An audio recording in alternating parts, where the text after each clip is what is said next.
How do you hope the war in Ukraine comes to an end? And what's the path, once again, to minimizing human suffering there?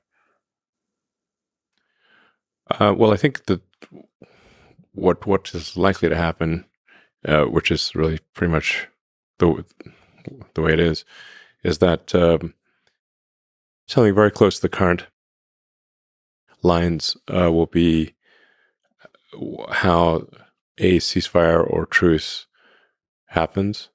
But you just have a situation right now where whoever goes on the offensive will suffer casualties at several times the rate of whoever's on the defense. Because you've got defense in depth, you've got minefields, trenches, anti-tank defenses.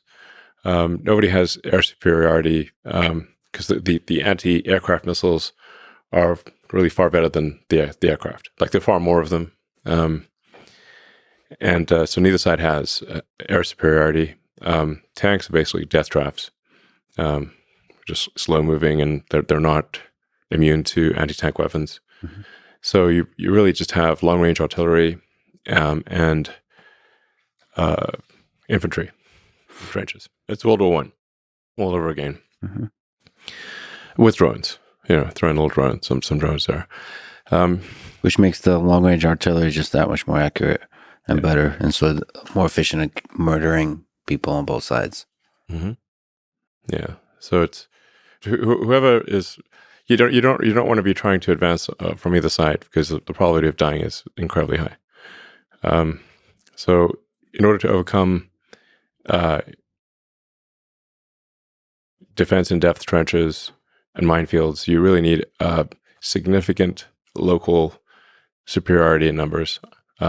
Ideally combined arms, where you do a fast attack with aircraft, a concentrated number of tanks, and a lot of people. That's the only way you're going to punch through a line. And then you're going to punch through and then not have reinforcements just kick you right out again. I mean, I really recommend people read World War I warfare in detail. It's rough. I mean, the sheer number of people that died there was mind-boggling. And it's almost impossible to imagine the end of it that doesn't look like almost exactly like the beginning, in terms of what land belongs to who and so on.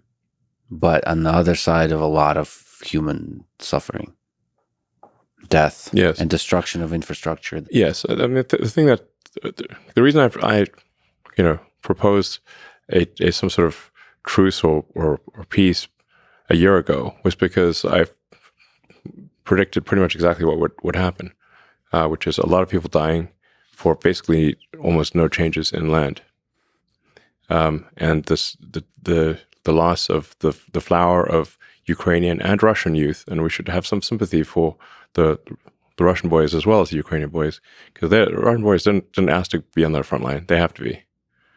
So, there's a lot of sons not coming back to their parents, and I think most of them don't really have. They don't hate the other side. It's sort of like, there's this saying about, like, this saying comes from World War I. It's like young boys who don't know each other killing each other on behalf of old men that do know each other. The hell's the point of that? So Volodymyr Zelensky said that he's not, or has said in the past, he's not interested in talking to Putin directly. Do you think he should sit down, man to man, leader to leader, and negotiate peace? Look, I think I would just recommend, do not send the flower of Ukrainian youth to die in trenches. Whether he talks to Putin or not, just don't do that. Whoever goes on the offensive will lose massive numbers of people. And history will not look kindly upon them.